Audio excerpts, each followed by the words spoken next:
Baik, kita mulai. Selamat sore. Assalamualaikum warahmatullahi wabarakatuh. Waalaikumsalam warahmatullahi wabarakatuh. Waalaikumsalam. Pak. Salam sejahtera bagi kita semua. Salam sehat selalu. Ya, kita lanjutkan pembahasan kita untuk mata kuliah dasar pemuliaan tanaman. Ya, minggu yang lalu kita sudah membahas tentang pemuliaan tanaman menyerbuk silang. Ya, utamanya adalah bagaimana merakit varietas bersari bebas. Ya, yang diawali dengan diskusi tentang sistem genetik tanaman menyerbuk silang. Ya, bahwa tanaman menyerbuk silang itu secara alami dalam keadaan heterozigot heterogen. Ya, dan dengan demikian maka secara genetik tanaman menyerbuk silang akan survive jika dalam keadaan heterozigot. Semakin tinggi tingkat heterozigositasnya akan semakin baik.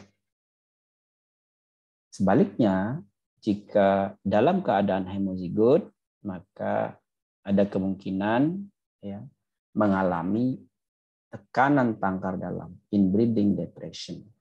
Ya. Bertemunya gen-gen yang homozigot, lagi homozigot resesif, ini menyebabkan fenomena adanya tekanan tangkar dalam.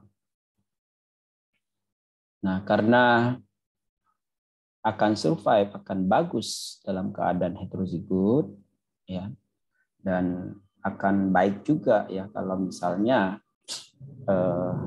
homogen, semua tanaman mempunyai susunan genetik heterozigositas yang sama, maka arah perakitan varietas tanaman menyerbuk silang utamanya adalah hibrida. Ya. Selain daripada hibrida, tentu bisa juga dirakit kelompok varietas lain, yaitu bersari bebas.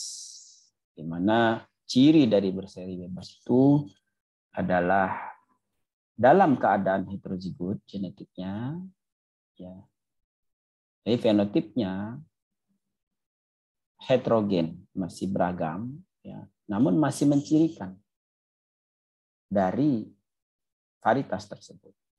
Ya, misalnya adalah jagung ketan, ciri dari varietas itu adalah warna putih. Meskipun mungkin beragam dalam hal ukuran buah, ukuran tongkol misalnya, atau juga tinggi tanaman. Varietas bersari bebas. Nah, karena masalah itulah maka sangat sedikit varietas bersari bebas yang dihasilkan dirakit. Ya, lebih banyak varietas itu tanaman menyerbuk silang, bahkan bisa sampai 100% adalah hibrida. Nah, oleh karena itu pada hari ini kita akan membahas bagaimana perakitan varietas hibrida itu dilakukan. Dan hubungannya varietas hibrida itu dengan heterosis serta inbreeding depression. Ya. Inbreeding. Inbreeding itu atau disebut dengan silang dalam adalah persilangan antara genotipe yang berkerabat dekat atau penyerbukan sendiri pada tanaman yang secara alami menyerbuk silang. Jadi kalau tanaman menyerbuk silang kemudian dilakukan penyerbukan sendiri itu adalah inbreeding. Jadi inbreeding yang paling cepat itu adalah penyerbukan sendiri. Artinya bertemunya polen dan kepala petik pada tanaman itu sendiri. Pada tanaman itu inbreeding depression bisa inbreeding itu bisa cepat terjadi karena penyerbukan sendiri. Sementara kalau pada hewan ya, inbreeding itu terjadi karena persilangan antara dua individu yang berkerabat dekat. Paling dekat adalah saudara kandung. Inbreeding bisa menyebabkan inbreeding. Nah, jika inbreeding ini dilakukan terus-menerus untuk tanaman menyerbuk silang, ya, selama beberapa generasi, maka dapat menyebabkan tekanan tangkar dalam atau inbreeding depression. Jadi inbreeding itu tidak ada masalah, silang dalam. Ya. Pada tanaman menyerbu sendiri juga ada inbreeding. Tapi pada tanaman menyerbu silang, kalau inbreeding itu dilakukan secara terus-menerus selama beberapa generasi, maka akan muncul inbreeding depression. Biasanya akan muncul pada generasi keempat, kelima, dan seterusnya.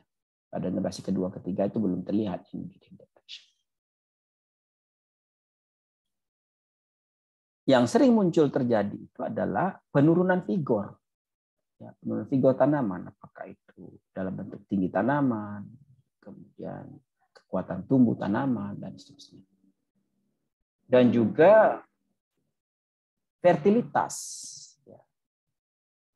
Fruit set-nya menjadi lebih rendah karena polennya relatif rendah ya fertilitasnya. Akibat adanya inbreeding tadi. Jadi inbreeding depression itu bisa terjadi penurunan vigor dan fertilitas.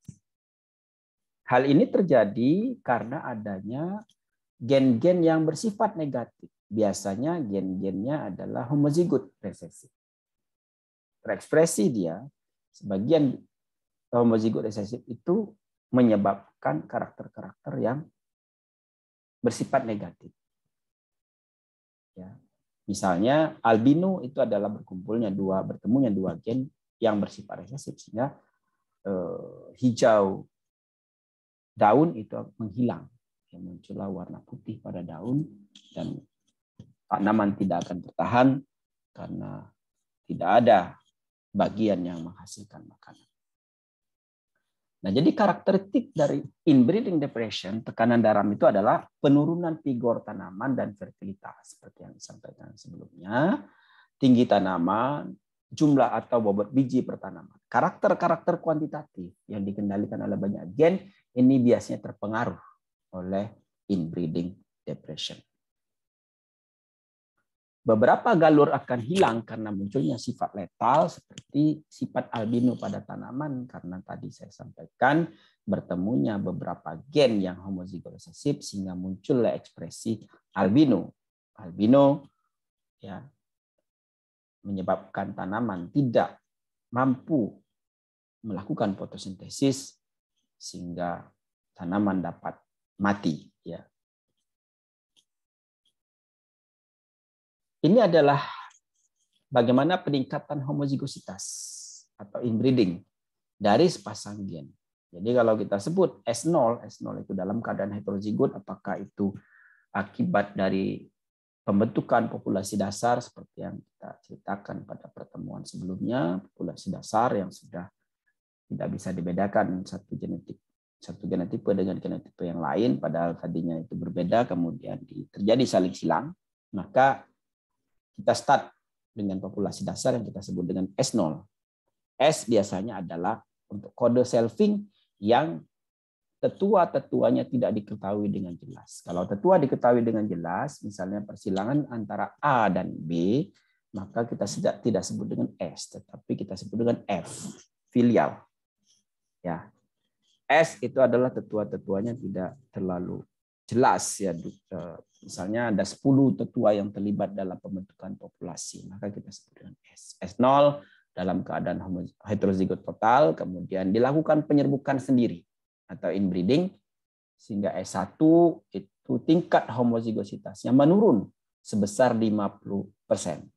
Heterozigositasnya menurun sebesar 50%. Itu S1. Setiap generasi akan menurun 50%. Jadi di selfing kembali pada generasi berikutnya, yang tadinya 50% heterozigot akan menurun menjadi 25%. Dan artinya 75%-nya homozigot. Di S3 demikian juga berkurang lagi 50%. Dari 25% menjadi 12,5%. Sehingga bisa kita hitung setiap generasi. Kalau S3 itu tersisa 12,5%, maka S4 berarti 6,25%, S5 berarti 3,125%, S6 berarti 1, sekian persen. Sampai S6 berarti sudah mengalami homozigot di atas 99%. Ya, jadi kalau kita ingin membuat tanaman itu inbreeding dan homozigot, ya sampai secara teori ya sampai pada S6. Nah, jadi inbreeding itu pada tanaman menyerbuk sendiri, menyerbuk silang, ya, yang terjadi beberapa generasi inbreeding akan menyebabkan inbreeding depression. Turun terus ini sebagai contoh. Ya, jadi kalau misalnya ini S0, maka S1-nya 2 turun, S2-nya turun, S3 turun, S4 turun, S5, S6. Kita tahu tadi S6 itu berada pada heterozigositasnya tinggal 3,125. Sehingga lebih dari 70 ya, persen, lebih dari 97% maksud saya. Lebih dari 6%,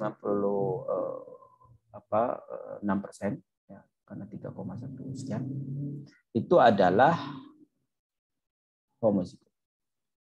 Ya, jadi hanya 3,sekian% yang heterozigot, sehingga tanamannya menjadi pendek kecil begitu ya, memperlihatkan adanya inbreeding depression. Dan diikuti dengan keseragaman yang tinggi karena dia sudah homozigot ya antar individu satu dengan individu yang lain, itu sudah homozigositas yang sama sehingga sudah mulai relatif seragam. Indikator bahwa dia sudah relatif seragam ya di generasi berikutnya adalah ketika inbreeding depression sudah maksimum. Itu adalah inbreeding. Ada pertanyaan mengenai inbreeding? Pada tanaman menyerbu sendiri, inbreeding depression tidak terjadi atau terjadi dalam jumlah yang kecil. Misalnya padi tanaman menyerbu sendiri, kedelai tanaman menyerbu sendiri. Inbreeding itu terjadi sampai 6 generasi, 7 generasi inbreeding, tapi tidak mengalami inbreeding depression. Semakin dia homozigot, maka tanaman itu semakin baik. Padi kalau dia sudah homozigot semakin baik dan bisa menjadi varietas, ya, dan varietasnya menjadi varietas galur murni. Nah, sementara kalau tanaman menyerbu silang menjadi galur murni juga, tapi tidak bisa menjadi varietas galur murni karena tanamannya vigornya turun, fertilitasnya rendah, ya, sehingga tidak mungkin dia menjadi varietas. Galur murni pada tanaman menyerbu silang adalah tetua untuk membentuk hibrida, ya, sehingga dia akan kembali menjadi vigor, ya, menjadi bagus kembali pada F1. Nah, lawan dari inbreeding adalah heterosis, di mana heterosis ini disebut juga hybrid vigor, ya, yang menunjukkan bahwa F1 atau turunan pertamanya mempunyai vigor dan fertilitas yang lebih baik daripada tetua-tetua pembentuknya. Ya, F1 mempunyai vigor dan fertilitas lebih baik daripada tetuanya. Jadi kita bandingkan dengan tetuanya. Ya. Heterosis itu membandingkan dengan kedua tetuanya. Kalau dia lebih baik dibandingkan kedua tetuanya atau tetua terbaiknya, maka berarti dia mempunyai heterosis yang bagus. Nah, heterosis umum dijumpai pada tanaman menyerbu silang. Ya. Sebaliknya tanaman menyerbu sendiri sangat rendah, tingkat heterosisnya hanya maksimum 20%. Heterosis pada tanaman menyerbu silang itu dapat mencapai 100%. Ya, saya katakan tadi tanaman menyerbu sendiri itu rendah. 20%, ya, sehingga 20% pun perlu dicari di genotipe yang mana yang mempunyai heterosis yang sampai 20% itu. Pada padi misalnya untuk membuat hibrida yang bagus itu harus dicari genotipe mana yang mempunyai heterosis itu 20%. Nah, ini contohnya bahwa galur murni di kiri kanan, ya, kemudian F1 di tengah-tengah. Silangkan galur murni kiri kanannya, dapatlah F1 di tengah-tengahnya. F1 ini disebut dengan F1 hibrida silang tunggal. Ya, turunan pertama dari persilangan dua tetua galur murni, ya, itu adalah F1 silang tunggal.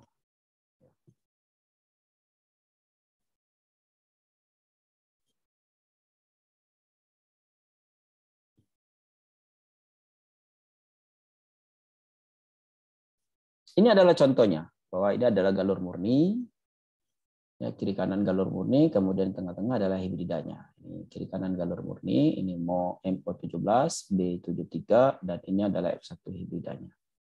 Ini contohnya galur-galur murni, ya 12-8, ini 12 silang 8, 5-4, 5 silang 4, 15-7, 15 silang 7, 6-4, 6 silang 4. Ini adalah efek heterosis pada jagung yang menyebabkan F1-nya mempunyai panjang dan diameter tongkol lebih baik. Di samping juga fruit set-nya, ya, pengisian bijinya juga bagus dibandingkan dengan kedua tetuanya atau tetua terbaiknya. Nah, heterosis ini dihubungkan dengan aksi gen yang mengendalikan. Teori heterosis. Ada 3 teori yang berhubungan dengan heterosis atau aksi gen heterosis. Yang pertama adalah hipotesis dominan. Kemudian hipotesis overdominan. Dan hipotesis epistasis. Kita akan lihat satu persatu. Hipotesis dominan itu akibat dari berkumpulnya gen-gen dominan yang diinginkan. Ya. Jadi misalnya 2 galur murni hibrida yang digunakan, ya, mempunyai genotipe galur murni yang berbeda, sehingga ketika disilangkan membentuk F1, F1-nya ngumpul semua gen-gen dominannya. Ya. Misalnya ini ilustrasinya, ya. Tetua betina mempunyai genotipe A besar, B kecil, C besar, D kecil. Ini homozigot.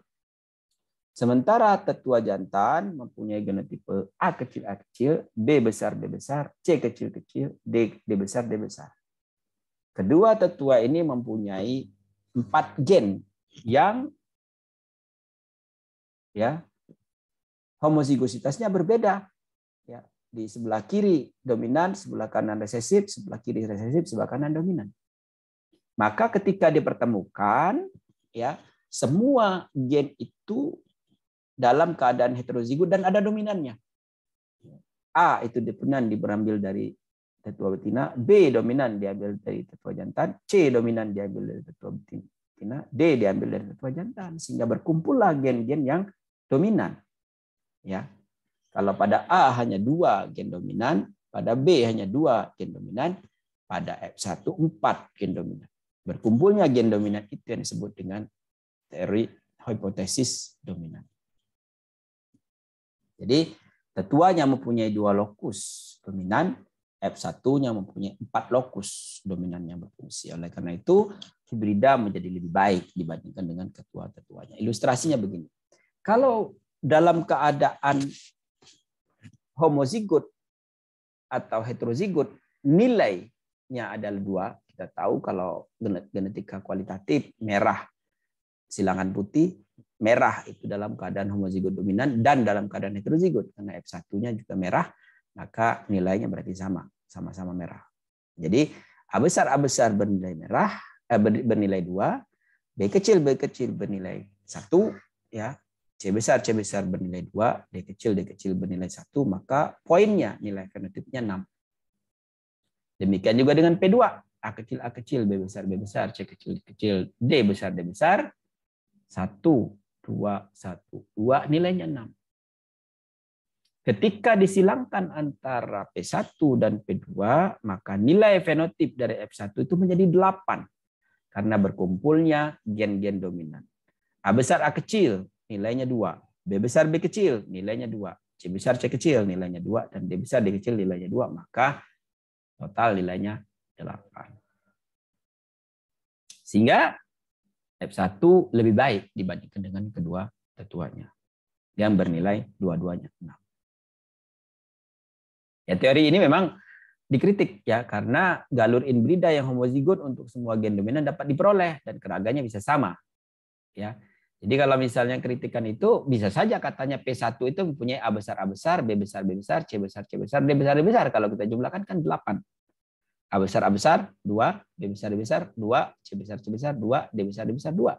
Nilainya 8. Nah, kalau sini 8, sini berarti 4. F1-nya 8 juga. Gitu ya. Itu dikritik. Tapi galur tersebut susah untuk diperoleh katanya. Yang homozigot semua. Untuk semua lokus susah. Mengapa?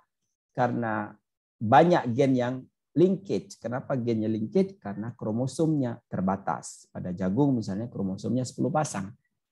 Ada ribuan gen yang harus ditempatkan pada lokus masing-masing di kromosomnya sehingga pasti ada yang terpaut. Dan terpaut itu tidak selalu kopling kalau kita belajar di keterpautan di dasar genetika, tidak selalu kopling, artinya A besar dengan B besar. Ya. Jadi kalau dia bertemu secara repulsi A besar dengan A kecil, maka tidak pernah kita jumpai dalam keadaan A besar, B besar, B besar. Ya, jadi kemungkinan bertemunya A besar dengan B besar ya dalam satu kromosom itu lebih kecil. Ya.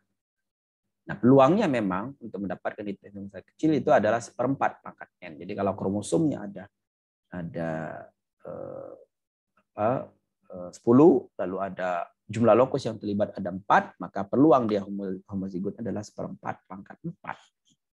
Ya. 1/16 peluang untuk dia homozigot. Jadi itu adalah teori dominan.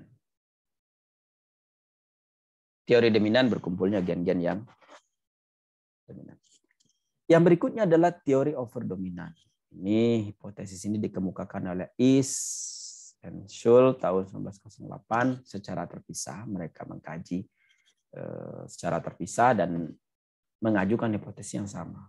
Bahwa individu heterozigot yang mengandung 2 alel yang berbeda pada satu lokus, yaitu A besar, A kecil, mempunyai metabolisme yang lebih superior dari individu yang homozigot. Ya. Ini kalau dalam Al-Quran berarti ada pasangan-pasangan. Jadi kalau misalnya dia A besar, oke, bagus ya berteman A besar. Ya. Laki-laki dengan laki-laki berteman. A kecil berteman juga, nggak apa-apa. Tapi ketika A besar dengan A kecil bertemu, maka jadilah keluarga sakinah, mawaddah warahmah, ikatan perkawinan. Ya, dalam keadaan heterozigot. Maka masing-masing punya peran. Ada pembagian tugas. Kalau dalam A besar A kecil pembagian tugas. Ya, pembagian sel, pertumbuhan dan punya proses fisiologi yang lebih baik daripada homozigot. Ya, kalau dalam keluarga sakinah berarti si laki-laki mencari nafkah, perempuan ya, mengurus rumah tangga dan anak, bisa juga membantu mencari nafkah, ya, tapi utamanya adalah mengurusi keluarga dan anak. Tapi lalu gabungan di antara keduanya akan menghasilkan keluarga yang harmonis. Ini contohnya.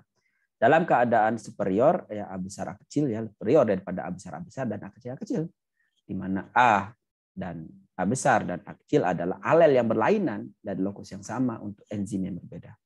Terdapatnya A besar dan A kecil bersama-sama dalam bentuk heterozigot ini akan menghasilkan 2 enzim berbeda dan lebih superior dibandingkan dalam satu jenis enzim yang homozigot.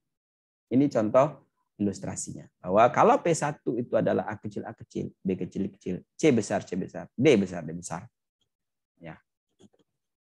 Di mana nilai C besar itu adalah 1,5, tidak sampai 2. Ya. Jadi 1,5, nilainya 5. 1,5, nilainya 5. Karena di sini ada 2 lokus homozigot, di sini ada 2 lokus homozigot dominan, maka nilainya 5. Ketika bertemu, ya P1 dan P2 membentuk F1, maka nilainya menjadi 8 karena A besar A kecil nilainya 2, B besar B kecil nilainya 2, C besar C kecil nilainya 2, D besar D kecil nilainya 2. Ya. Tadi A besar membentuk enzim sendiri, A kecil membentuk enzim sendiri, ketika bertemu akan membentuk sesuatu yang berbeda. Luar biasa. Ya. Nah, hibrida yang terbentuk dari tetua-tua yang punya kandungan genetik yang jauh berbeda mempunyai heterosis yang lebih tinggi. Ilustrasi bahwa dia adalah teori overdominant. Yang berikutnya epistasis. Ya, jadi kalau ada keluarga sakinah, A besar A kecil, B besar B kecil, C besar C kecil, lalu mereka berinteraksi di antara itu. Ada keluarga sakinah berinteraksi dengan tetangga-tetangganya. Ya. Maka interaksi antar tetangga-tetangga yang baik itu adalah epistasis. Interaksi antar tetangga-tetangga yang baik itu akan membentuk kawasan madani. Ya, kawasan yang mempunyai produktivitas yang bagus. Kawasan yang kerjasamanya bagus sehingga menghasilkan sesuatu. Ya. Akur antar tetangga. Ya. Bekerja sama, saling tolong menolong, kepedulian yang tinggi, toleransi dan lain sebagainya, sehingga mempunyai kawasan yang bagus, sejahtera, lahir dan batin. Itu adalah epistasis. Ya. Karena adanya bertemu di antara gen-gen yang tadi telah heterozigot, tapi lalu mereka bekerja sama antara lokus satu dengan lokus yang lain yang disebut dengan epistasis. Ya, mekanismenya tidak sederhana. Ya. Ini ada ilustrasi epistasis. Jadi kalau misalnya epistasisnya tidak ada, maka tidak ada interaksi, jalan sendiri-sendiri. Ini ada epistasis tapi nggak ketemu. Nah ini ketemu epistasisnya. Jadi kalau misalnya A besar, A kecil, nanti ketemu dengan B besar, B besar, ya, epistasisnya menjadi besar. Nah jadi 3 teori heterosis, teori dominan, teori overdominan, dan teori epistasis itu yang membentuk hibrida F1. Hibrida yang terbaik itu adalah hibrida F1. Kenapa? Karena F1 mempunyai susunan genetik heterozigositas yang sangat tinggi dibandingkan dengan hibrida yang lain. Ada hibrida lain. Ada F1 single cross, ada F1 double cross, ada F1 three-way cross. Nanti kita akan bahas. Heterosis pada hibrida yang terbentuk dari tetua-tetua dan genetik yang jauh dapat lebih besar. Ya, tapi masih ada dalam batas koridor tertentu. Lewat dari itu tidak lagi menjadi besar. Ya. Jadi misalnya contohnya pada cabai saja. Cabai besar dengan cabai besar, heterosisnya bisa besar. Tapi ketika cabai besar dengan cabai rawit malah tidak ada heterosisnya. Ya. Karena ukuran buahnya menjadi jauh. Ya. Dia tidak menjadi heterosis tapi menjadi aditif. Jadi oleh karena itu perlu kita cari yang mempunyai susunan genetik yang jauh untuk membentuk hibrida. Ya. Di Amerika, tetua-tetuanya tidak pernah bersentuhan sehingga mempunyai susunan genetik yang jauh. Nanti suatu saat lalu dibentuklah hibrida dari kedua tetua tersebut. Ya. Ada pertanyaan sebelum saya lanjutkan?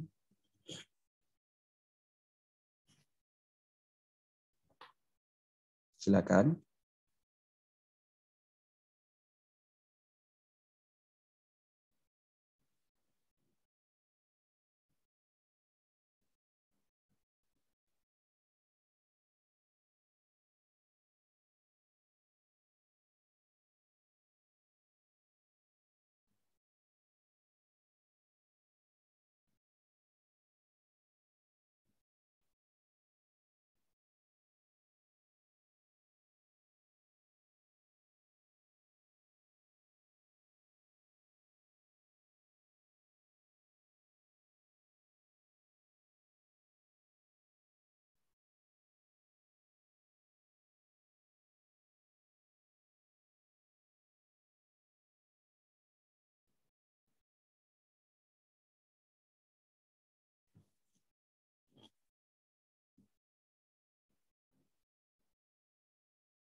Nah, bagaimana mengukur besaran heterosis?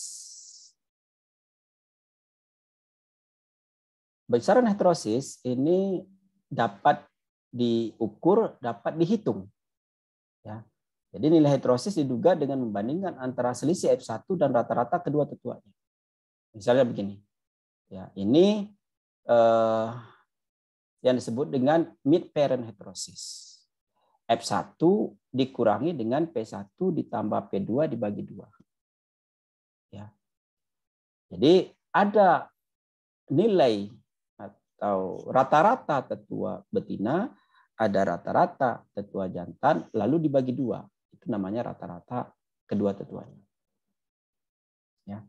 F1-nya ada juga nilainya, jadi F1 dikurangi rata-rata tetua jantan dan betina dibagi 2, ya. Lalu kemudian dibagi dengan rata-rata P1 dan P2 dibagi 2 kali 100%.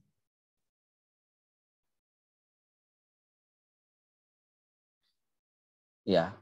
Nah, jadi mid-parent heterosis adalah seperti itu.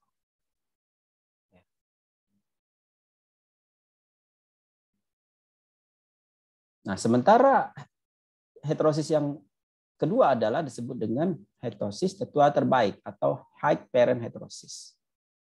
Di mana heterosis dibandingkan dengan base parent-nya atau disebut dengan heterobeltiosis. Ya. Nilai heterosis tetua terbaik dibandingkan dengan selisih ya F1 dengan ini. Jadi nilai heterosis terbaik itu membandingkan antara selisih F1 dengan tetua terbaik, ya F1 dikurangi high parent-nya, ya dibagi dengan high parent kali 100%. Itu adalah heterobeltiosis.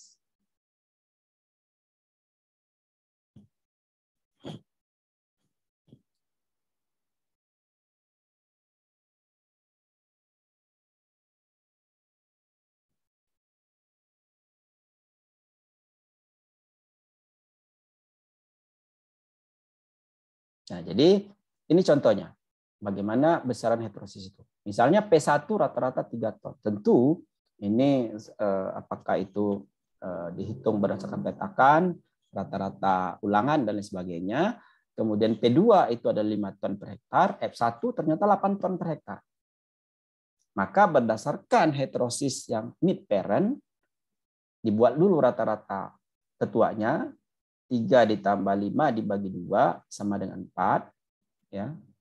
Kemudian heterosisnya adalah berarti 8 dikurangi 4 dibagi 4 kali 100%. Ya. Sama dengan 100% karena 8 dikurangi 4 adalah 4. 4 bagi 4 kali 100 adalah 100%. Kemudian yang berikutnya adalah high parent. HP sama dengan 5. Heterobeltiosis itu adalah berdasarkan high parent. HP-nya adalah 5 karena tetua tertingginya dari bandingkan tetua P1 dan P2 itu adalah 5. Ya. Maka heterobeltiosis adalah 8 dikurangi 5 dibagi 5. Ya. Ini kalau produktivitas berarti indikator tetua terbaiknya adalah besar. Ya, yang besar. Sementara kalau kejadian penyakit indikator tetua terbaik adalah yang kecil. Nah, jadi high parent itu adalah 5. Maka 8 dikurangi 5 dibagi 5 kali 100%. Sama dengan 60%. Mengapa ada heterosis berdasarkan mid parent dan ada heterosis berdasarkan high parent? Ini penting. Ya. Karena, ini contohnya. Karena ya, F1 itu harus lebih baik dibandingkan dengan kedua tetuanya. Dibandingkan dengan tetua terbaiknya. Ya. Kalau dia mid parent, berarti kan P1 tambah P2 dibagi 2. Heterosis itu adalah membandingkan nilai tengahnya. Bisa saja diperoleh heterosis, ya. Misalnya pada contoh ketiga, ini P1 338, kita ambil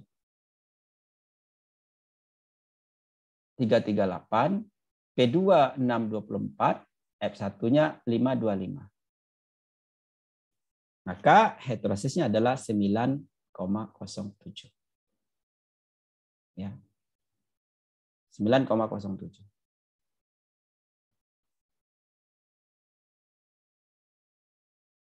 Karena 338 ditambah 6,25 dibagi 2. Lalu 5,25 itu lebih tinggi dibandingkan nilai tengah keduanya.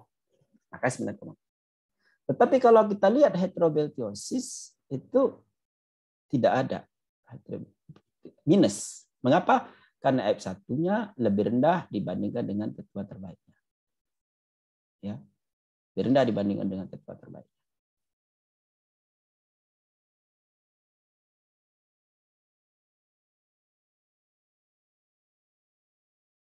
Ya, jadi tetua terbaiknya adalah 624, F1-nya 525. Maka heterobeltiosis menjadi minus. Nah, ini dalam perakitan varietas hibrida menjadi tidak penting. Ini tidak ada gunanya karena F1-nya lebih rendah dibanding tetua terbaiknya. Tetuanya aja yang kita lepas karena tetuanya sudah lebih tinggi dibandingkan F1-nya. Maka heterobeltiosis menjadi nilainya penting. Bisa kita lihat mana yang heterobeltiosisnya tinggi. Jadi misalnya ini dalam 44%. Nah, ini kita lihat bahwa P1-nya 338, P2-nya 441, F1-nya 637. Maka heterosisnya tinggi, heterobeltiosisnya tinggi. 44%.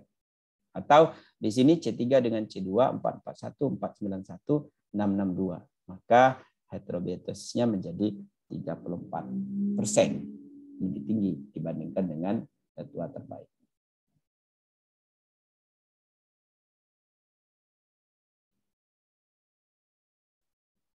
Ada pertanyaan mengenai heterosis?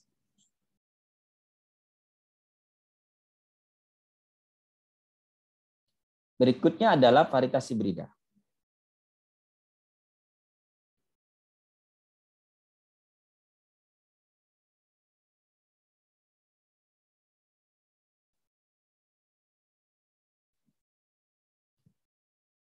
Jadi varietas hibrida ini berhubungan dengan inbreeding depression, dan heterosis. Maupun juga tidak, karena varietas hibrida ini tidak harus ya memanfaatkan heterosis. Varietas hibrida bisa juga tanaman menyeduh sendiri yang heterosisnya tidak terlalu tinggi. Ya. Nah, jadi varietas hibrida itu adalah generasi F1 dari suatu persilangan sepasang atau lebih tetua galur murni yang mempunyai sifat unggul. Namanya hibrida F1. Ciri dari hibrida itu adalah bersifat heterozigot, ya, genotipenya heterozigot, tapi lalu homogen. Keunggulan hibrida ini dikaitkan dengan peristiwa heterosis di samping aksi gen dominan. Ya, jadi dikaitkan dengan peristiwa heterosis karena aksi gen dominan tadi. Nah, benih varietas hibrida ini, hibrida F1 itu harus selalu disediakan melalui persilangan kedua tetuanya. Karena kalau dilanjutkan menjadi generasi berikutnya terjadi segregasi yang menyebabkan dia menjadi tidak lebih unggul lagi. Ya, ini penanaman hibrida pada generasi berikutnya menjadi tidak unggul lagi, tidak seragam, ya, akibatnya ada segregasi. Nah, varietas hibrida komersial yang pertama kali untuk jagung itu tahun 1930-an dan berkontribusi pada peningkatan produksi jagung di Amerika Serikat. Jadi sudah sangat lama dan ini menyebabkan lonjakan produksi jagung di Amerika Serikat.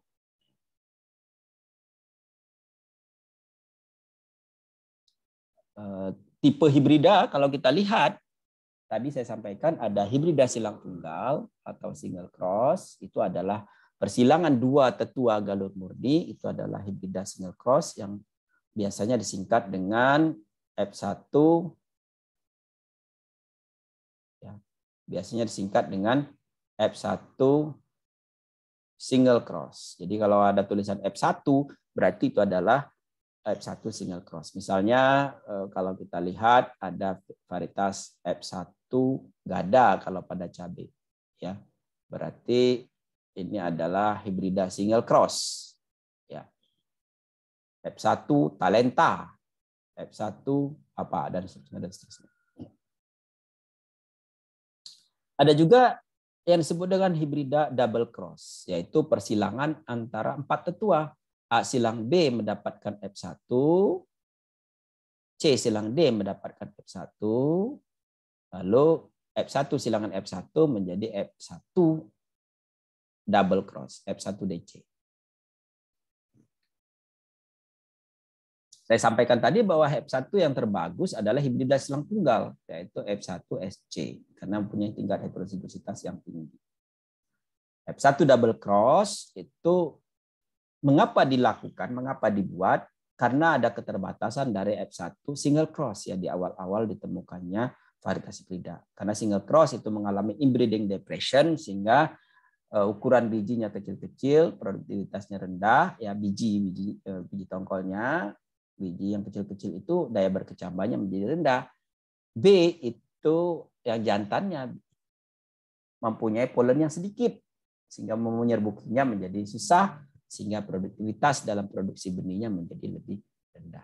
Sehingga dibuatlah F1 double cross di mana F1 di sini satu persilangan AB itu tongkolnya besar-besar, CD itu polennya banyak sehingga dihasilkan benih yang banyak dan mempunyai biji yang besar sehingga F1 double cross menjadi bagus.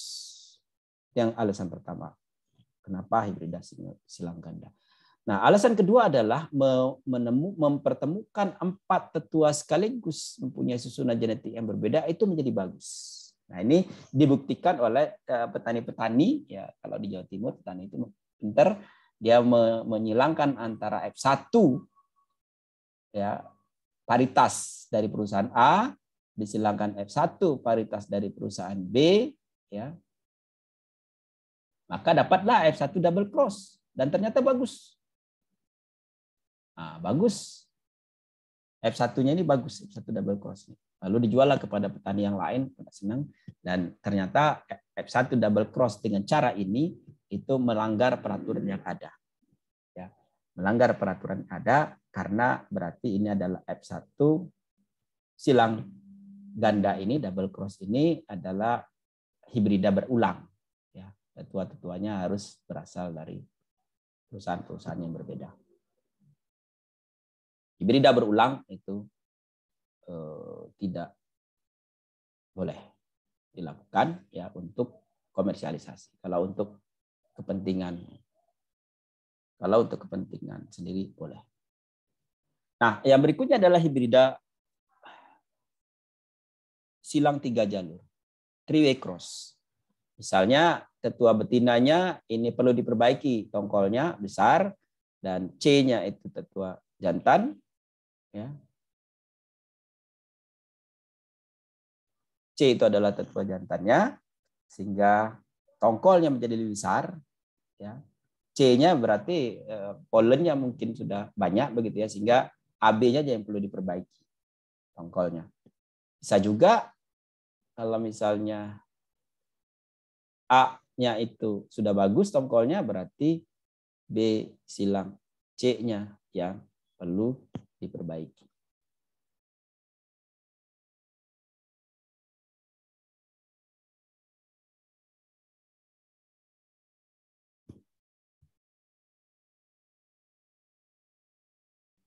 Itu hibrida silang 3. Ada pertanyaan dari sini? Nah, tentu A, B, C, D itu adalah berupa galon murni yang berbeda-beda. Ini adalah ilustrasi hibrida silang tunggal A silang B. Ya. Ini adalah hibrida silang ganda AB, CD. Ini adalah hibrida silang 3. Jadi A silang A action misalnya atau silang B dapatlah ini, kemudian B ini hilang dengan F1-nya.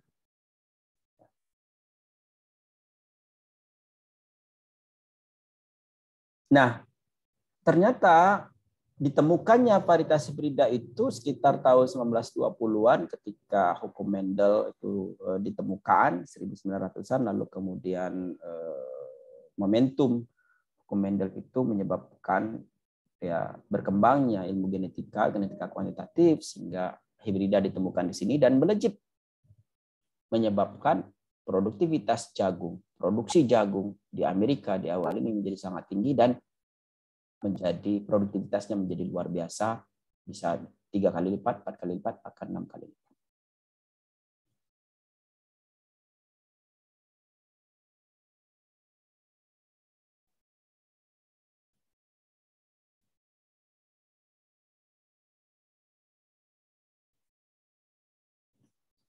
Nah, pada awalnya hibrida selang tunggal belum populer karena belum banyak galur murni yang baik akibat tingkat inbreeding depression yang besar. Tadi saya sampaikan tadi ada inbreeding pada tetua betina, ada inbreeding tetua jantan, tetua betina, tongkol medik kecil, tetua jantan polanya tidak banyak, maka vigor tanaman rendah.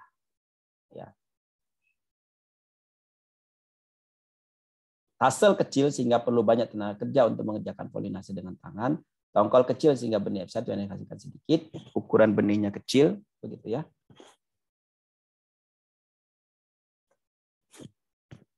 Dan berbeda bentuknya sehingga menyulitkan penanaman dengan mesin. Kemudian presentasi berkecambah benih F1 lebih rendah karena bijinya kecil tadi dibandingkan dengan benih varietas bersari bebas. Hal ini menyebabkan biaya untuk memproduksi benih hibrida sulang tunggal pada waktu itu terlalu tinggi sehingga belum menguntungkan secara komersial. Ya. Nah, untuk mengatasi hal tersebut dikembangkan hibrida selang ganda. Ini tahun 1918 sudah dilakukan. Jadi hibrida, produksi benih hibrida selang ganda memerlukan 2 musim tanam. Ya, hasil benih persatuan luas lebih tinggi dari hibrida selang tunggal karena kedua tetuanya adalah hibrida tongkol besar, tasel besar, serbuk-sarinya banyak. Begitu ya. Namun demikian rata-rata produksi dan keseragaman hibrida selang ganda itu lebih rendah dibandingkan hibrida selang tunggal. Nah, ini menjadi masalah. Namun saat ini galur-galur murni yang bagus, ini batang kuat, ukuran tongkol dan tasel cukup besar, itu pada galur murni yang dihasilkan sehingga hibrida silang tunggal menjadi populer hingga sekarang. Jadi sekarang ini hibrida silang ganda dan triwi cross sudah jarang meskipun ada beberapa.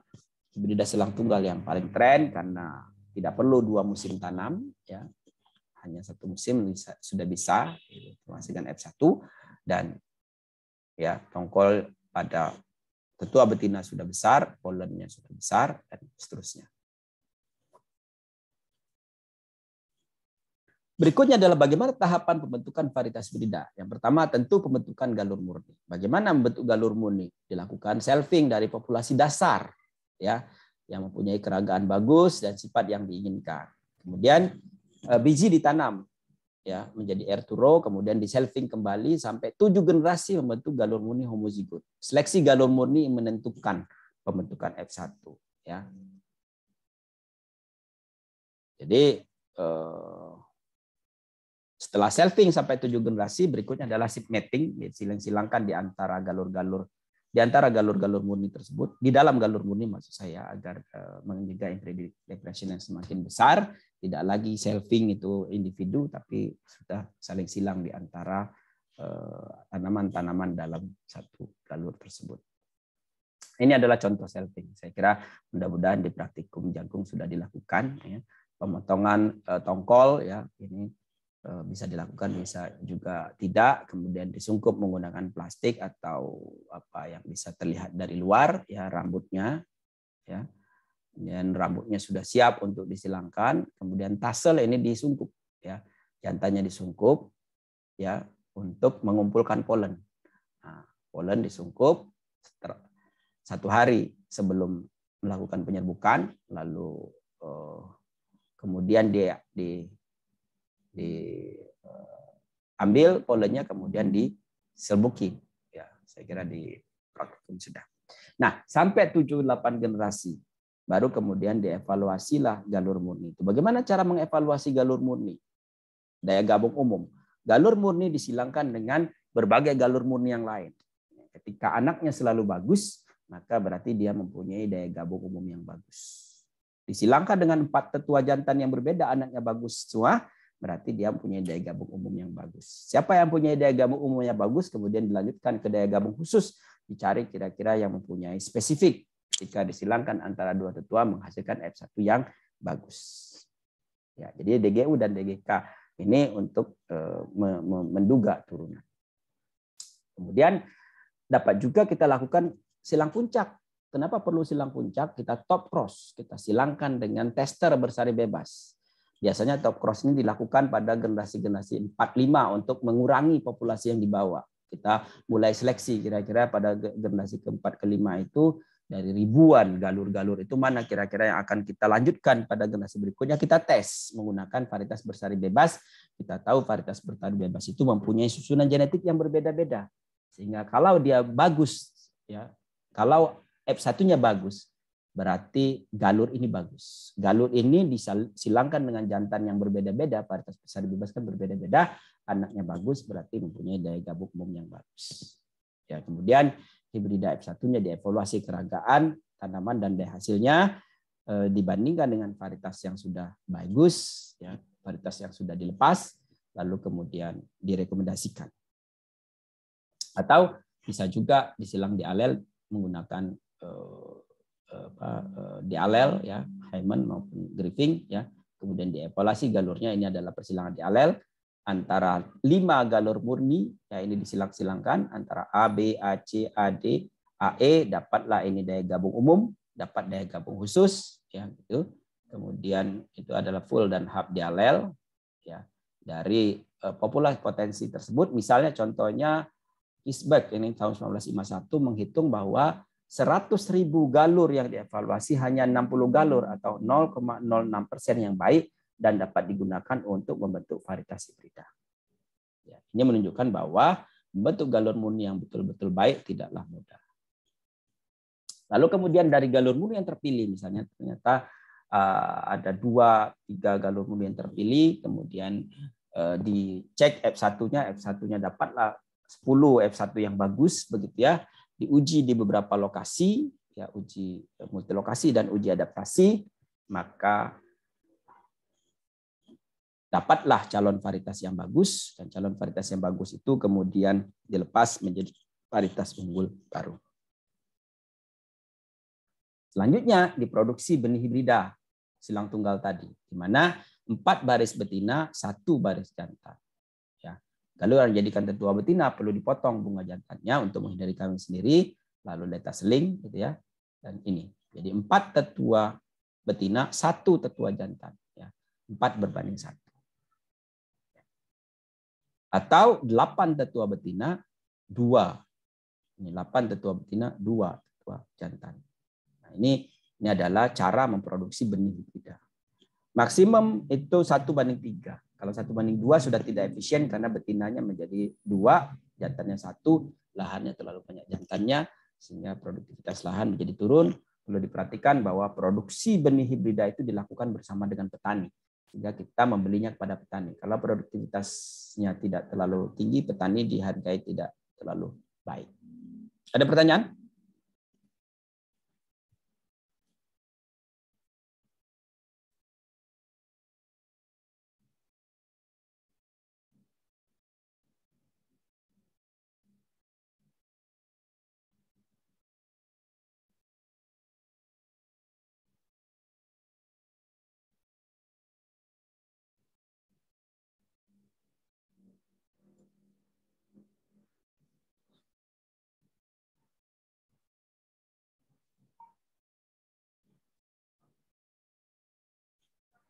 Nah, kalau pada jagung bisa dilakukan secara manual tadi, sementara kalau tanaman menyebut sendiri perlu yang disebut dengan CMS.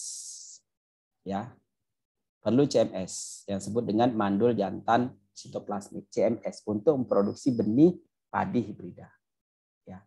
Padi hibrida itu menggunakan 3 galur, yaitu galur A CMS, galur B maintenance, dan galur R restorer. Ya. Perbanyakan galur A dilakukan dengan menjelangkan antara A dan B. A dan B itu adalah genetik intinya sama, yang berbeda hanya genetik sitoplasma. Sehingga semuanya sama. A diselang B itu hanya karena A tidak punya jantan, maka jantannya berasal dari B. Oleh karena itu B dan A harus sama. Yang membedakan hanya B bisa memproduksi jantan, A tidak bisa memproduksi jantan. Sehingga perbanyakan A dilakukan dengan menjelangkan antara A dan B. Perbanyakan galur B dan R bisa selfing karena mereka punya jantan dan betinanya masing-masing, bisa selfing. Sementara produksi hibridanya dilakukan dengan persilangan antara A dan B. A dan R. Benih hibrida diproduksi dengan melakukan A dan R. Ya. A dan R sudah betul-betul terpilih, kemudian A diperbaiki, A itu dibuat menjadi mandul jantan CMS, ya. R itu adalah dibuat restorer suburan, dan dibuatlah B maintainer.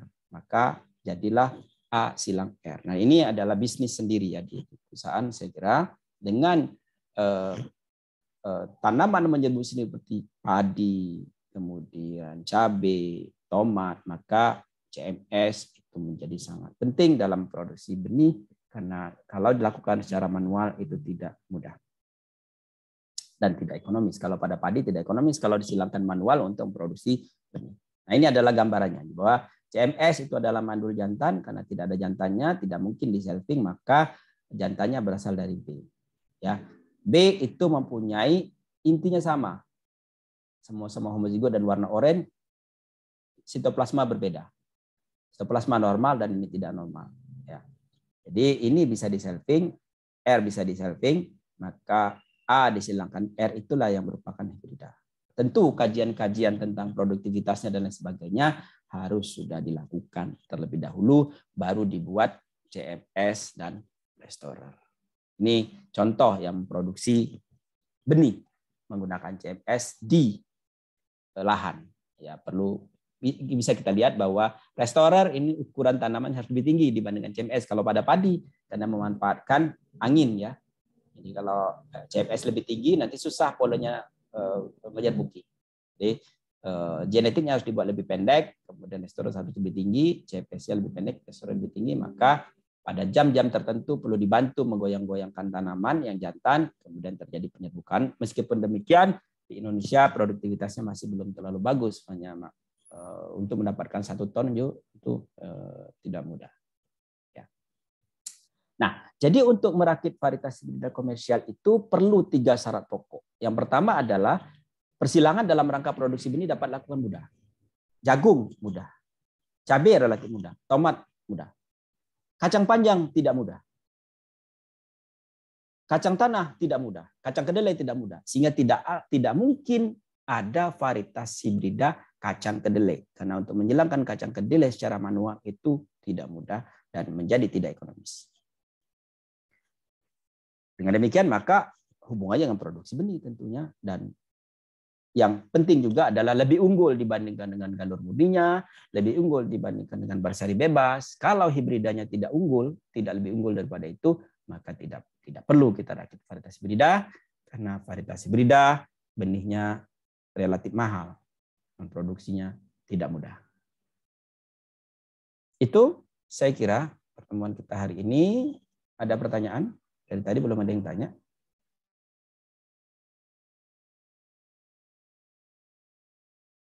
Silakan kalau ada yang ingin tanya.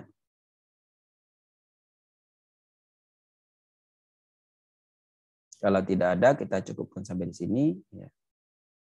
Sampai ketemu pada pertemuan berikutnya. Minggu depan kita sudah libur kelihatannya.